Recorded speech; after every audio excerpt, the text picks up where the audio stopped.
Nah, demo itu boleh apa tidak menurut syariat? Kalau dalam kitab Ihya Ulumuddin di sana boleh demo itu. Demo itu justru malah diperbolehkan. Yang tidak diperbolehkan itu adalah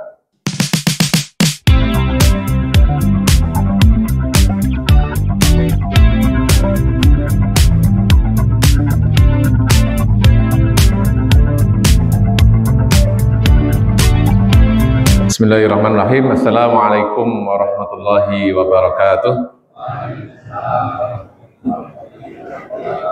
Alhamdulillahirabbil alamin. Alhamdulillahi wa kafa wa usalli wa sallam ala sayyidina Muhammadil Mustafa wa ala alihi wa sahbihi ahlil wafa. Asyhadu an la ilaha illallah wahdahu la syarikalah wa asyhadu anna Muhammadan abduhu wa rasuluh la nabiyya wa la rasula ba'dah.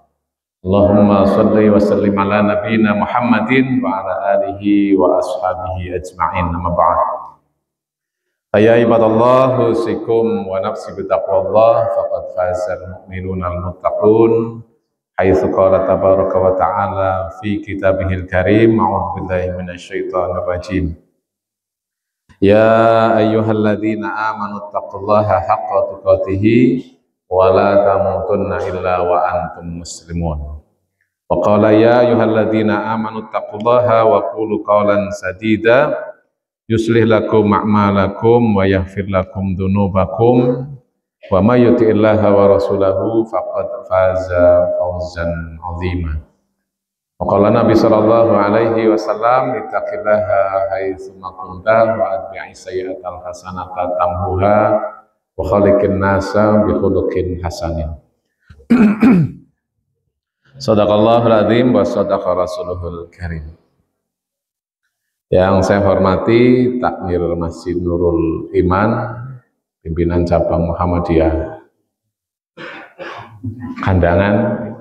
Yang saya hormati para pengurus pimpinan cabang Muhammadiyah Kandangan, bapak-bapak, ibu-ibu, jamaah pengajian Ahad pagi yang saya hormati juga, dan yang mudah-mudahan senantiasa dirahmati oleh Allah Subhanahu wa taala.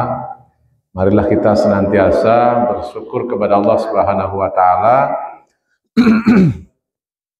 yang telah memberikan kepada kita semuanya berbagai macam nikmat, di antaranya adalah nikmat iman, nikmat Islam, ditambah dengan nikmat sehat dan nikmat sempat, sehingga pada kesempatan pagi hari ini kita semuanya bisa melaksanakan salah satu kewajiban sebagai seorang yang beriman, yaitu tawasau bil haq wa tawasau bis sabr. Alhamdulillah. Salawat dan salam juga marilah kita senantiasa sanjungkan kepada baginda Nabi Muhammad sallallahu alaihi wasallam, keluarganya, sahabatnya, dan orang-orang yang senantiasa menjalankan sunnah-sunnahnya sampai yaumul akhir. Bapak Ibu jamaah rahimakumullah, ada sahabat mengatakan begini, Bapak Ibu sekalian, kun aliman, katanya, jadilah kamu orang yang beriman atau berilmu, au muta'alliman, atau orang yang mencari ilmu, au mustami'an, atau orang yang mendengarkan ilmu. Jangan menjadi orang yang keempat.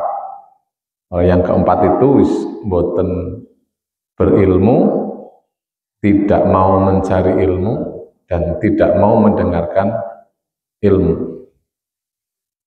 Jadi alhamdulillah pada kesempatan pagi hari ini kita semuanya masih diberi kesempatan untuk saling ingat mengingatkan, bagaimana di dalam Al-Quran Allah berfirman, a'udzubillahi minasyaitonir rajim, wa dzakir fa inna dzikra tanfa'ul mu'minin. Itu ada di surat Al-Dzariyat ayat yang ke-55.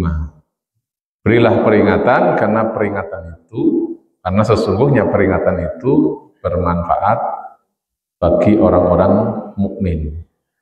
Lajeng wonten surat Al-Asr. Niku nggih sampun dipun sebataken wal asri innal insana lafi khusrin illal ladzina amanu wa amilus solihati wa tawassaw bil haqqi wa tawassaw bis sabr. Terus ngendikanipun Allah, kita niku tiang ingkang rugi. Manusia itu semuanya rugi. Illa kecuali orang-orang yang beriman, illalladzina amanu wa amilus solihati. Orang yang beriman dan beramal solih. Kemudian wa amilus solihati wa tawassaw bil haqq.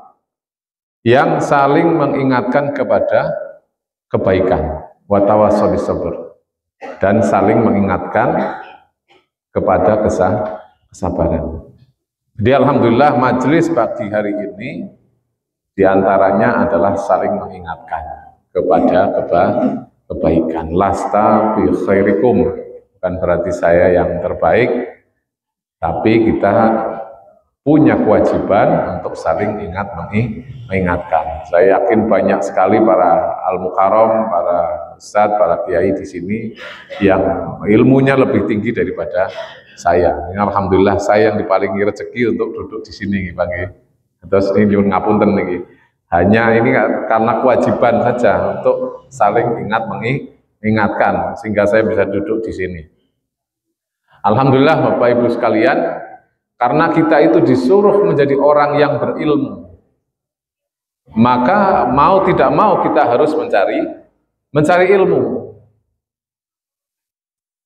Kalau orang itu disuruh jadi guru semua, ya tentunya tidak bisa. Tapi paling tidak punya ilmu. Setelah punya ilmu, kemudian ilmu itu diamalkan. Itu akan menjadi amal soleh yang insya Allah tidak akan putus. Sebagaimana sabdanya Nabi, anak Adam itu ketika meninggal maka semua amal solehnya terputus kecuali 3 itu: sedekah jariyah, ilmu yang bermanfaat, dan anak soleh yang senantiasa mendoakannya.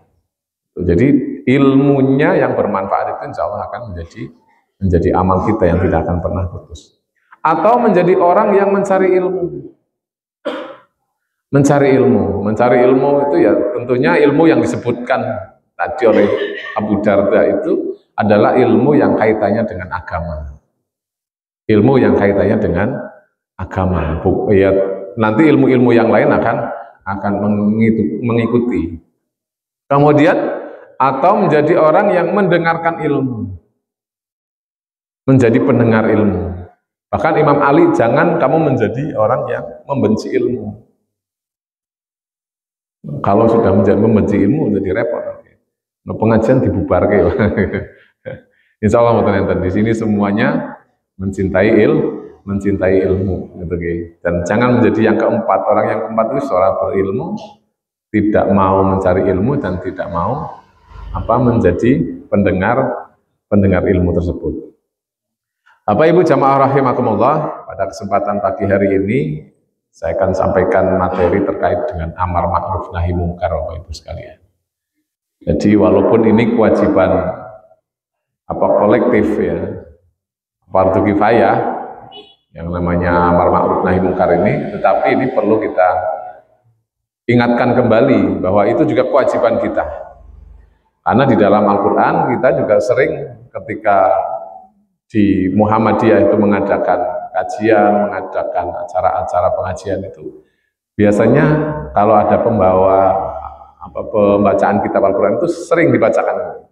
Ayat ini sering dibacakan, yaitu surat Ali Imran ayat yang ke 104, ayat yang ke 104 yang berbunyi a'udzubillahi minasyaitonirrajim wal takum minkum ummatu yad'una ilal khair wa ya'muruna bil ma'ruf wa yanhauna 'anil munkar wa ulaika humul muflihun. Yang artinya, dan hendaklah ada di antara kamu segolongan umat yang menyeru kepada kebajikan, menyuruh kepada yang ma'ruf, dan mencegah dari perbuatan yang mungkar. Mereka itulah orang-orang yang beruntung. Atas amar ma'ruf nahi mungkar ini, walaupun ini kewajiban kolektif Bapak Ibu sekalian, ini perintah yang memang harus kita laksanakan. Kalau menyuruh kepada kebaikan, mau itu hasanah, itu mudah Bapak Ibu sekalian. Amar ma'ruf itu mudah, ngajak uang itu gampang, tapi memberi contoh itu susah. Yang susah tuh gitu. Apalagi nanti sampai kepada nahi mungkar. Kalau sudah nahi mungkar itu ya berat itu, karena ada konsekuensinya kalau nahi mungkar itu. Beda dengan amar ma'ruf. Amar ma'ruf orang ada konsekuensinya. Paling yo coro terus-terusan yang paling disengit tok. Wong kok ajak-ajak terus itu ya. Wong kok ajak-ajak terus orang ngerti kahanan. Gitu ya. Kene kahanannya lagi koyo ngene ajak-ajak. Ngajak-ngajak kebaikan maksudnya. Dijaki ngaji, dijaki kene kayak males ngaji yo. Kayak males golek ilmu gitu dijaki terus. Paling disengit. Tapi kalau nahi mungkar, Bapak Ibu sekalian, ini resikonya berat. Apalagi nahi mungkar dengan orang yang punya kedudukan, gitu ya. Oh itu berat, itu berat. Tapi dalam kitab Ihya Ulumuddin itu, walaupun kitab itu kitabnya para sufi, di sana dibahas terkait dengan amar ma'ruf nahi mungkar yang kaitannya nahi mungkar itu dengan penguasa, dengan orang yang punya jabatan. Itu di sana disebutkan bahwa orang yang mengingatkan kepada kebaikan kepada orang yang punya jabatan, itu kalau dia itu dihukum atau dibunuh, maka mati syahid. Maka matinya mati syahid, Bapak Ibu sekalian. Nah, pertanyaannya, kalau nahi mungkar itu terkait dengan penguasa atau orang yang punya kuasa, bagaimana caranya? Kan biasanya kalau disampaikan secara baik-baik, itu biasanya tanggapannya itu anjing menggonggong kafilah berlalu, biasanya gitu Pak. Ini orang-orang punya jabatan itu biasanya begitu Pak. Kalau diingatkan dengan kalimat itu biasanya lewat. Makanya yang sedang ramai kemarin itu, yang sudah kita ketahui bersama di negara kita ini, gonjang-ganjing kemarin itu. Ramai demo, Bang. Ramai demo. Nah, demo itu boleh apa tidak menurut syariat? Kalau dalam kitab Ihya Ulumuddin di sana boleh demo itu. Demo itu justru malah diperbolehkan. Yang tidak diperbolehkan itu adalah merusak. Yang nggak boleh itu merusak, mencuri itu nggak boleh, jarah itu nggak boleh dalam Islam. Tapi kalau demo boleh, mengingatkan pemerintah dengan cara seperti itu, demo itu boleh. Karena kalau diingatkan lisan sendiri aja mengingatkan, itu tadi kalimatnya anjing menggonggong kafilah berlalu. Jadi harus ada perubahan seperti itu. Makanya kita tidak boleh antipati dengan saudara-saudara kita yang dia berjuang mengingatkan para penguasa yang hari ini kita ketahui lah ya, kebijakannya itu tidak pro ya, tidak pro. Itu ya memang secara syariat boleh. Yang nggak boleh yang merusak. Yang nggak boleh merusak dan menjarah itu nggak boleh. Kalau dalam Islam ya jelas haram, itu diharamkan, boleh. Bapak Ibu jamaah rahimakumullah, jadi inilah pentingnya kita itu menerapkan amar ma'ruf nahi mungkar dalam lingkup yang paling kecil dulu lah. Kalau yang paling luas kaitannya dengan kebijakan para pemangku kebijakan atau pemerintah itu nanti kita bicarakan. Yang jelas tidak ada larangan di dalam syariat itu untuk mengingatkan para penguasa. Tetapi paling tidak Bapak Ibu sekalian, kita terapkan amar ma'ruf nahi munkar itu di dalam lingkup yang paling kecil, yaitu keluarga. Bagaimana di keluarga kita itu diterapkan yang namanya amar ma'ruf nahi munkar. Kalau mengajak kepada kebaikan di dalam keluarga itu, maka harus ada uswah hasanah. Ada uswah hasanah, ada suri tauladannya. Jadi bukan hanya sekedar mencontoh yang baik saja, memberikan contoh yang baik, tapi melaksanakan itu yang paling penting. Misal kita itu punya keluarga dalam satu rumah, ada anak, ada anaknya misalkan bukan hanya satu atau berapa gitu ya. Itu harus diterapkan terkait dengan amar ma'ruf nahi munkar. Diajak kepada kebaikan dan kita pun juga harus memberikan contohnya. Misal anak kono ngaji. Ya kita kudu ngaji. Kalau ngaji kan berarti menyuruh anak untuk mencari ilmu. Gitu. Berarti kita juga harus senang ngaji juga, senang mencari ilmu. Jangan cuma nyuruh saja. Kalau cuma nyuruh saja ya yang namanya orang disuruh itu nggak seneng, Pak. Aslinya nggak seneng, Pak. Gitu. Kayak kita disuruh sholat itu aslinya orang seneng, Pak. Disuruh puasa itu aslinya orang seneng. Ya kan? Nyatanya ya banyak orang yang tidak sholat. Padahal kalau sholat pun juga tidak tenanan sholatnya. Aslinya semoga ini gitu ya. Bahkan wis duhur gitu ya. Kaget gitu ya. Lagi seneng-seneng asal cepet banget ya Cina. Gitu. Jadi disuruh-suruh itu aslinya orang kepenak. Tetapi itu menjadi kewajiban. Kenapa? Karena itu bermanfaat bagi orang-orang yang mukmin. Fadzakir fa inna dzikra tanfa'ul mu'minin tadi. Di peringatan itu bermanfaat bagi orang-orang yang mukmin. Maka kita harus memberikan contoh yang baik. Ketika menyuruh anak suruh ngaji ya kita harus ngaji. Menyuruh anak sholat kita juga harus sholat. Gitu. Jangan menyuruh anak untuk jamaah kita juga ikut jamaah. Jangan kitanya malah sholat di rumah. Gitu. Jadi ada yang namanya kerjasama yang baik atau simbiosis mutualisme gitu kalau bahasanya Pak Nur. Gitu. Jadi itu penting kita ingatkan kepada anak-anak kita. Misalkan anak-anak kita yang sudah jauh, sudah tidak bersama kita, ya harus diingatkan juga.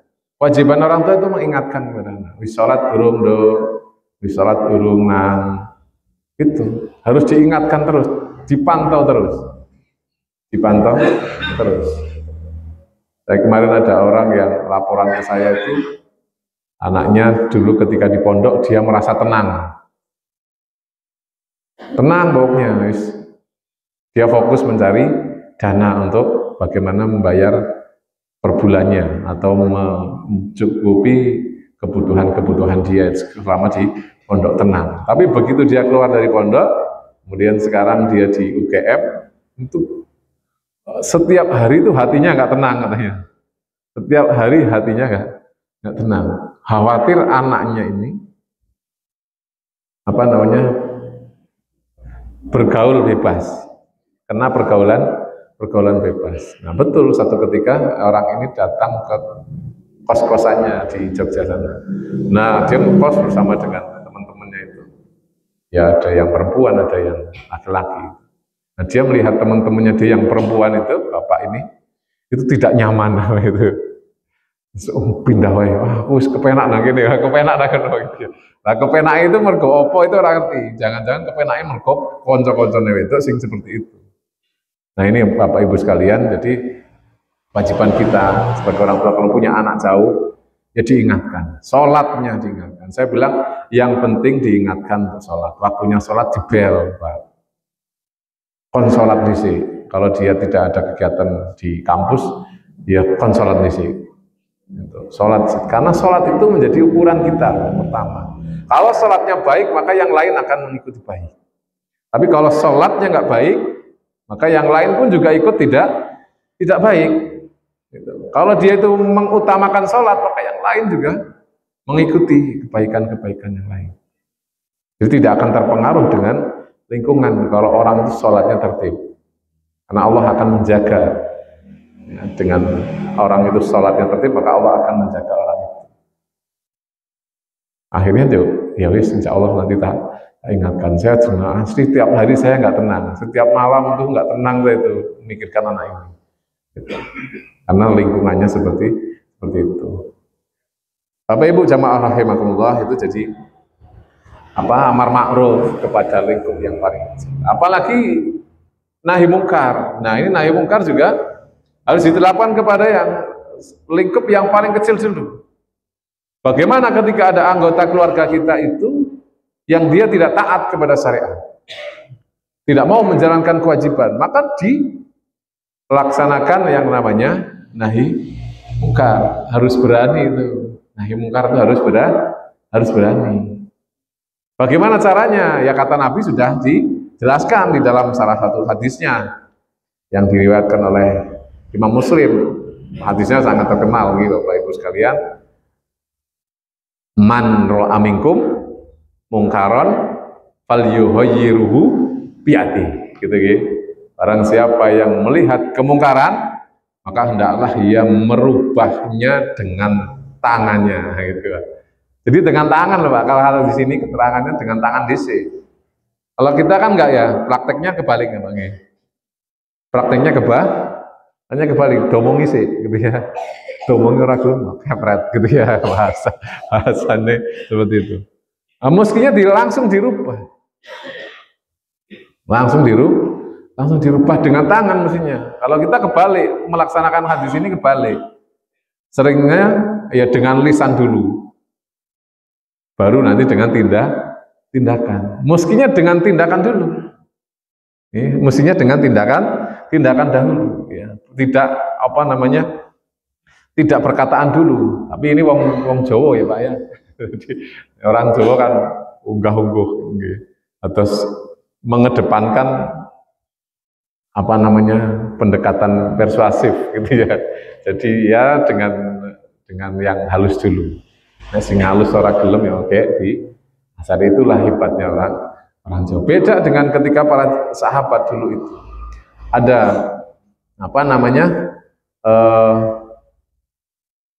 ada seorang sahabat yang namanya Jundub bin Ka'ab rahimahullah. Ketika dulu itu dia itu di mana di daerah Madinah itu dulu. Ada tukang sihir. Ada tukang sihir yang dia itu membawa gajah sama kambing. Nah, si gajah ini disuruh menelan kambing. Ditelanlah kambing itu. Nah, kemudian disuruh keluarkan lagi. Keluar kambing itu lewat dunia, tapi kambing itu masih hidup. Ditonton orang banyak. Nah, Jundub ini datang ke sana, kemudian pedangnya dicabut, keplaknya kalau tukang sihirnya itu. Sekarang kamu obati diri kamu, gitu, kalau kamu bisa. Jadi tidak diomongin, gitu. Langsung dia ambil pedang, dicekrik ke kepalanya, kemudian berdarah. Silahkan obati kamu. Coba bisa nggak? Ternyata nggak bisa Pak, karena itu sihir yang tadi itu, yang gajah makan kambing itu keluar masih hidup, kambingnya masih lari-lari, itu sihir. Cara mengingatkannya, cara bernahi mungkarnya begitu. Ya, sahabat itu begitu, langsung diambil tindakan. Nah, kalau kita kan tidak, kalau kita tidak diomongi sih, diambil tindakan ya sudah tidak bisa. Apakah itu salah? Ya nggak salah. Itu tidak salah. Itu bagian dari amar ma'ruf nahi mungkar juga. Tapi paling tidak, kalau kita itu melihat kemungkaran, ya rubah dengan tangan kita. Kalau kita berani. Kalau tidak berani, wa illam yastati fabil lisan nih. Kalau kita nggak berani ya dengan lisan itu. Diomong iki salah. Ra kena kaya ngono. Nah, sing kayak gitu itu apakah ada konsekuensi? Kalau lisan itu ya tetap ada konsekuensi. Yang pertama tadi ambil tindakan ya ada konsekuensinya. Wani tenan, ora wani ya aja gitu ya. Mending dengan lisan gitu ya. Dengan lisan kan kalau paling delio gitu paling dipendeli gitu ya. Apa sing diingatkan nggak terima. Tapi kalau dengan tangan, orang mantep tenan ya repot, gitu nggak mantep tenan deh repot. Jadi yang pertama dengan tangan, yang kedua dengan lisan. Atau yang ketiga, wa illam yastati fa biqalbihi. Kalau kamu dengan tangan nggak berani, dengan lisan juga mau males, gitu, maka dengan hati. Maka dengan hati itu ya diingkari, ya.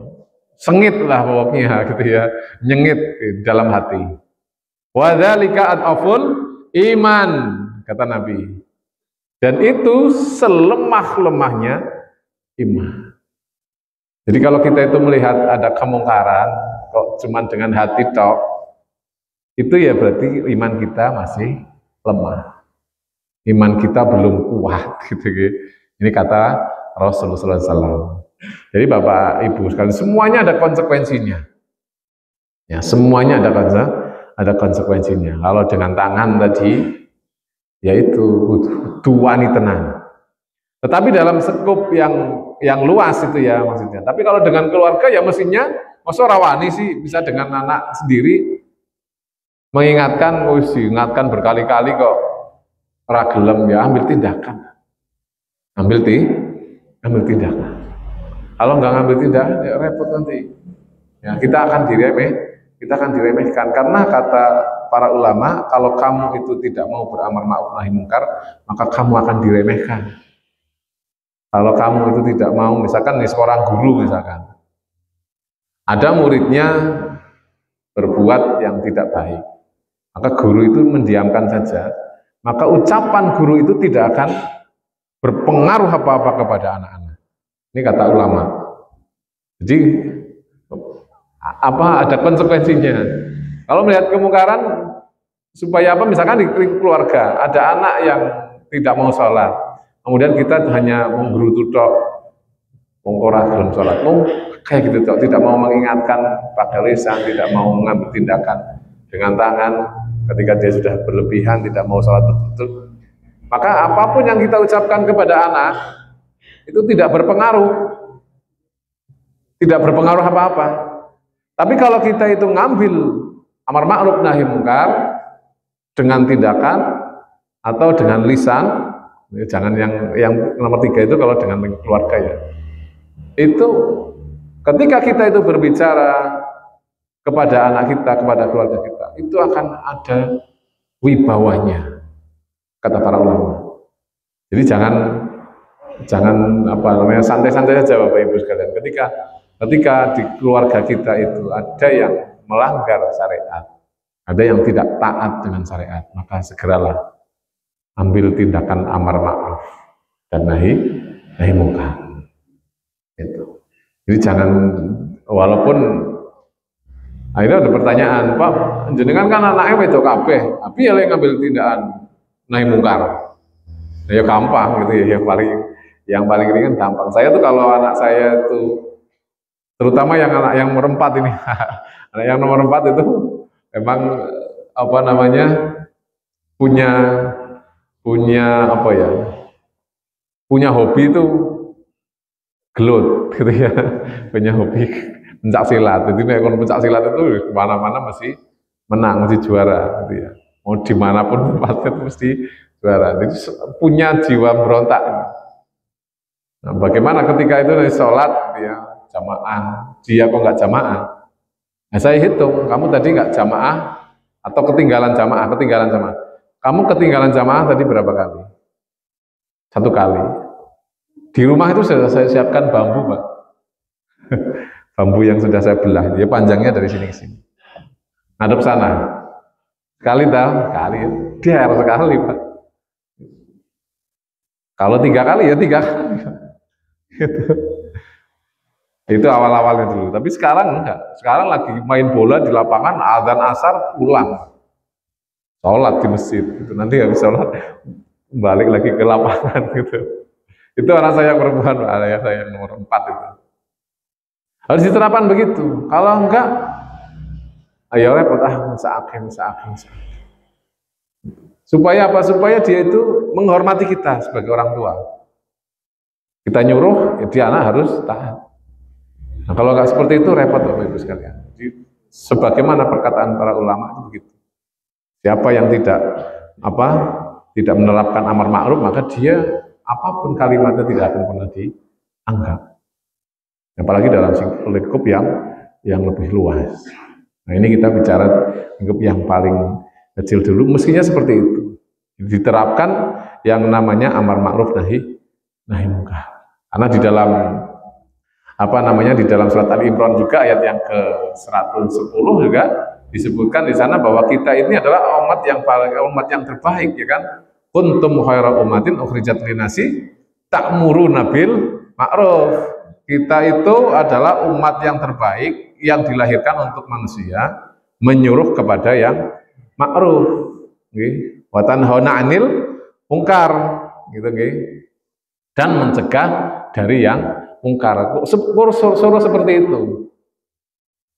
Suruh seperti dua-duanya itu harus kita jalankan. Ketika sudah mengajak kepada kebaikan dan di sana tidak ada respon, ya harus ambil tindakan nahi munkar. Nah, ini biasanya kalau orang tua dengan anak itu malah Pak ya.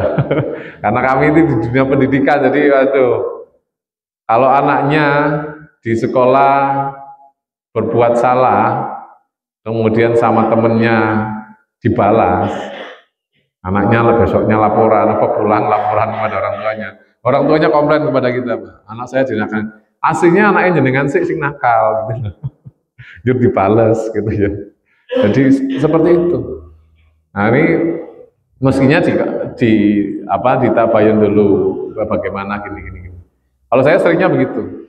Jadi ketika kalau anak di sekolah itu berantem atau ada masalah, kemudian lapor dengan orang tuanya komplain kepada, langsung kami panggil ke sekolah. Saya kasih tahu, saya kasih paham, saya panggil ke semua anaknya siapa yang salah dulu. Nah, ternyata yang salah anaknya jenengan dulu, gitu. Mestinya saya pahamkan juga kalau dalam syariat itu, kalau orang itu mukul, maka balasannya dipukul. Ya bener nih, anaknya jenengan mukul dhisik, yo dibales karo sing iki mukul. Ya bener nih. Sing salah itu ketika anaknya jangan mukul kemudian dipukuli, gitu ya. Tapi nek anaknya jangan mukul ya dipukul, itu impas satu-satu. Tapi kalau anaknya jangan dipukuli, ya ini kembali yang salahnya. Begitu. Jadi memang ya harus berani kita itu. Apalagi di dunia pendidikan, ya, harus berani betul. Ketika ada anak yang angel kandanane, angel aturannya, ya kita harus terapkan amar ma'ruf, harus terapkan nahi munkar itu. Anak saya itu, anak-anak di SD Muterang itu, kan sholat duhurnya di sekolahan, sholat Jumat juga di sekolahan dari kelas 1 sampai kelas 6 yang laki-laki. Nah, itu kalau kalau sudah qomat, ekstra Pak, ekstra. Kalau guru-guru yang lain tuh nyerah. Guru SMP itu ketika tak pasai anak SD, mohon maaf saya nitip anak SD, saya ada kegiatan di luar. Nah, setelah selesai itu langsung laporan, Pak, aduh, aku nyerah Pak ngadepi anak SD. Nyerah Pak. Ya, karena tidak pernah nahi munkar, jadi nyerah. Kalau saya enggak. Begitu qomat, kalau saya ada di sekolah, udah. Tenang itu ya tenang semuanya.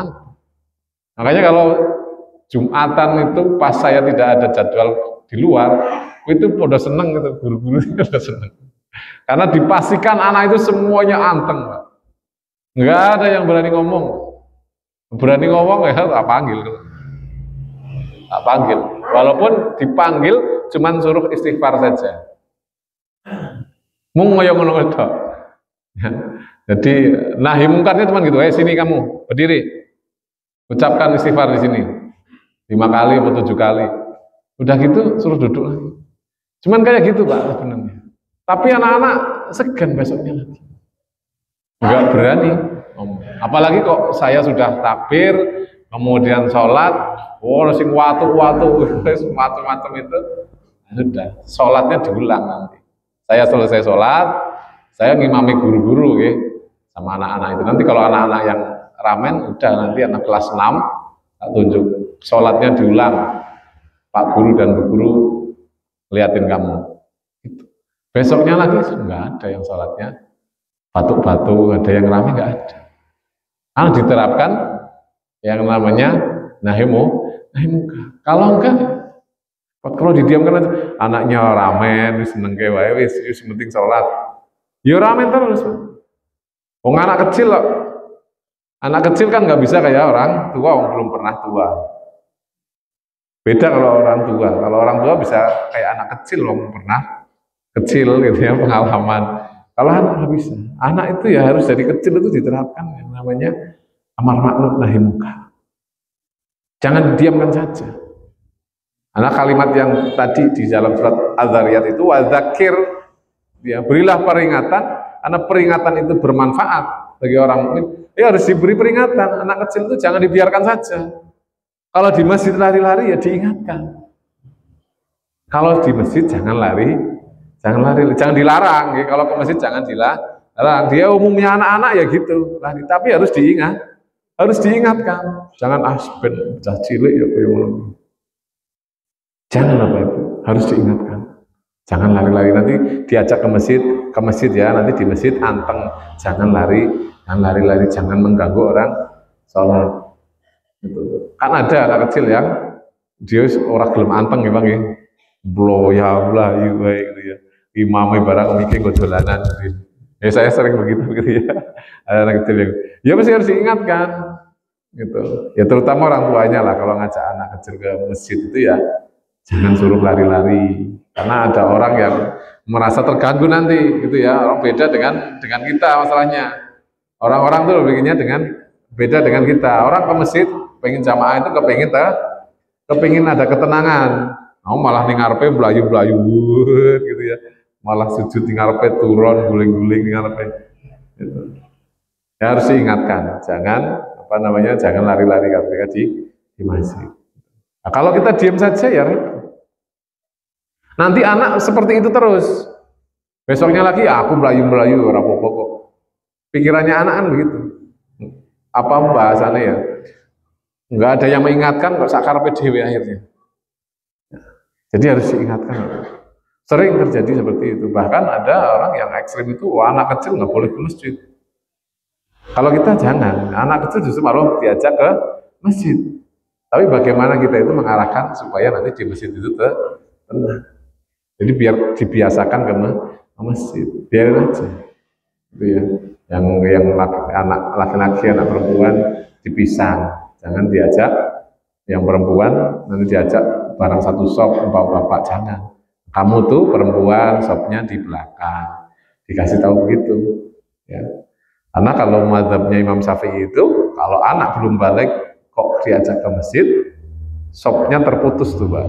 Ya, kalau mazhabnya Imam Syafi'i. Ya, karena dia belum disunat kan, gitu. Kecuali kalau udah disunat, lahir 7 hari disunat, gitu ya. Dia tidak bawa najis. Tapi kalau sunatnya nanti kelas 6 ya, itu bisa putus. Kalau mazhab Imam Syafi'i itu begitu. Anak kok belum balik, belum disunat, ya, belum disunat kok diajak sholat jamaah, itu nanti sopnya terputus. Ya, kalau kita bicara terkait dengan sholat itu, sholat kan harus rapat kan, ya, minimal pundaknya itu berdempetan. Kenapa? Karena itu berpengaruh kepada apa? Berpengaruh kepada hatinya jamaah. Jadi kalau di masyarakat satu desa, satu kampung, di situ sholat jamaahnya bagus, maka kalau ada ide apapun, itu biasanya sepakat. Oh kita kerja bakti, oh sepakat, maka kerja bakti kami Pak. Tapi kalau sholat jamaahnya waduh-waduhan, opo meneh wis ana sing ngapling, aku kudu nang kono wis oke. ono kudu nang mburi dhewe. Itu ya ketika diajak kerja bakti ya ono masih ya sing mangkat ya mangkat, sing ora ya enggak ada kebersamaan, hatinya tidak terpaku. Itu fadilahnya. Kenapa kita itu disuruh sama Rasulullah SAW itu kalau sholat itu softnya suruh rapat. Di antaranya itu supaya hatinya itu bisa bersatu, kompak gitu. Kalau ada apa-apa bisa bareng, guyub rukun. Nanti ada saudaranya yang sakit ditilai bareng-bareng. Itu orang juga ben, yang penting aku sehat. Gitu. Nah itu berpengaruh. Makanya ketika kita itu ke masjid mengajak anak kecil, ya dikasih tahu anak kecil ini jangan mengganggu yang lain, jamaah yang lain. Begitu Bapak Ibu sekalian yang bisa kami sampaikan beberapa ayat dari dalam Al-Quran, surat Ad-Dariyat ayat yang ke-55, surat Al-Asr, kemudian surat Ali Imran ayat yang ke-104 dan ke-110, serta hadis Nabi SAW yang kaitannya dengan amar ma'ruf nahi mungkar ini yang bisa kami sampaikan. Mudah-mudahan ini bermanfaat, tapi khusus buat diri saya pribadi, karena saya yang menyampaikan, mestinya saya yang lebih pantas untuk melakukan apa yang saya sampaikan ini. Kurang lebihnya mohon maaf. Billahi taufiq wal hidayah. Assalamualaikum warahmatullahi wabarakatuh.